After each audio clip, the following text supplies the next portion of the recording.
کیا ہے تو وہ شروع میں اس کو اجمال کے طور پہ سمیٹ دیتا ہے بلا تمثیل۔ میرے اللہ نے پورے قرآن کے مضامین کو سورہ فاتحہ میں سمیٹ دیا، بہت برکت والی سورت ہے۔ ایک بات آپ کو اور بتا دوں، اگر طبیب ڈاکٹر نے کبھی کسی کو یہ بات کہہ دی ہو کہ یہ مریض جو ہے اس کا کوئی علاج نہیں ہے، اور اس پر روزانہ 41 مرتبہ یہ سورت پڑھ کر دم کی جائے اس طرح سے، بسم اللہ الرحمن الرحیم الحمد للہ رب العالمین، یعنی بسم اللہ کی میم کو الحمد کی لام سے جوڑ کر پڑھیں 41 بار، تو انشاءاللہ جس کو ڈاکٹر لا علاج کہہ رہا ہے اللہ اس میں بھی شفا عطا کرے۔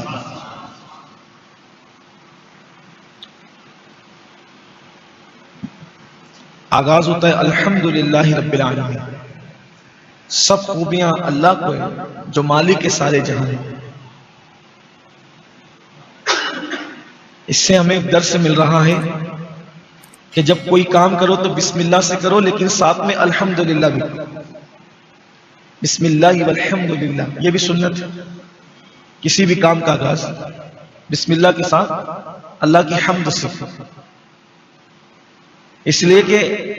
انسان کی زبان سے جو پہلا کلمہ نکلا وہ بھی الحمدللہ رب العالمین۔ حضرت آدم علیہ السلام کا جب مجسمہ بنایا اللہ نے، آپ نے سنا اس کو، ابھی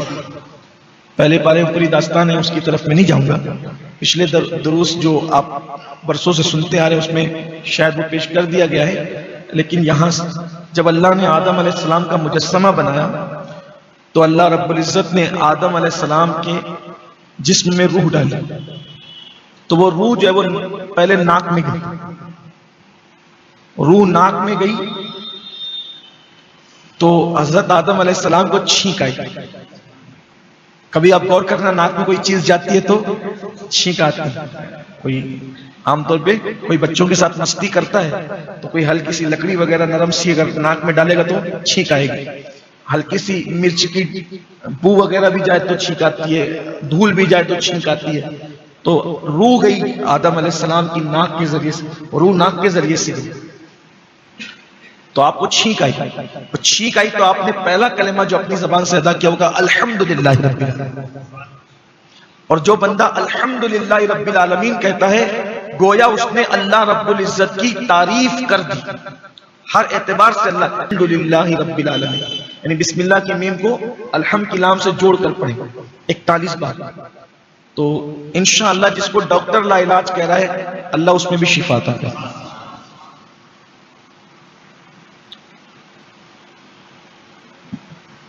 آغاز ہوتا ہے الحمدللہ رب العالمین، سب خوبیاں اللہ کو ہیں جو مالک سارے جہاں ہیں۔ اس سے ہمیں ایک درس مل رہا ہے کہ جب کوئی کام کرو تو بسم اللہ سے کرو، لیکن ساتھ میں الحمدللہ بھی، بسم اللہ والحمدللہ، یہ بھی سنت ہے۔ کسی بھی کام کا آغاز بسم اللہ کے ساتھ اللہ کی حمد سے، اس لیے کہ انسان کی زبان سے جو پہلا کلمہ نکلا وہ بھی الحمدللہ رب العالمین۔ حضرت آدم علیہ السلام کا جب مجسمہ بنایا اللہ نے، آپ نے سنا اس کو، ابھی پہلے پارے میں پوری داستان ہے، اس کی طرف میں نہیں جاؤں گا، پچھلے دروس جو آپ برسوں سے سنتے آ رہے ہیں اس میں شاید وہ پیش کر دیا گیا ہے، لیکن یہاں جب اللہ نے آدم علیہ السلام کا مجسمہ بنایا تو اللہ رب العزت نے آدم علیہ السلام کے جسم میں روح ڈالی، تو وہ روح جو ہے وہ پہلے ناک میں گئی، روح ناک میں گئی تو حضرت آدم علیہ السلام کو چھینک آئی۔ کبھی آپ غور کرنا، ناک میں کوئی چیز جاتی ہے تو چھینک آتی ہے۔ کوئی عام طور پہ کوئی بچوں کے ساتھ مستی کرتا ہے تو کوئی ہلکی سی لکڑی وغیرہ نرم سی اگر ناک میں ڈالے گا تو چھینک آئے گی، ہلکی سی مرچ کی بو وغیرہ بھی جائے تو چھینک آتی ہے، دھول بھی جائے تو چھینک آتی ہے۔ تو روح گئی آدم علیہ السلام کی ناک کے ذریعے سے، روح ناک کے ذریعے سے گئی تو آپ کو چھینک آئی،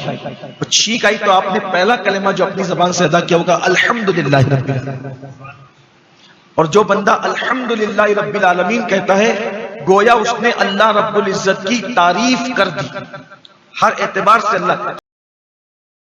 ہم اللہ کی تعریف کا حق ادا نہیں کر سکتے، لیکن الحمدللہ رب العالمین کہہ دیا، مطلب اللہ کی تعریف آپ نے۔ السلام علیکم۔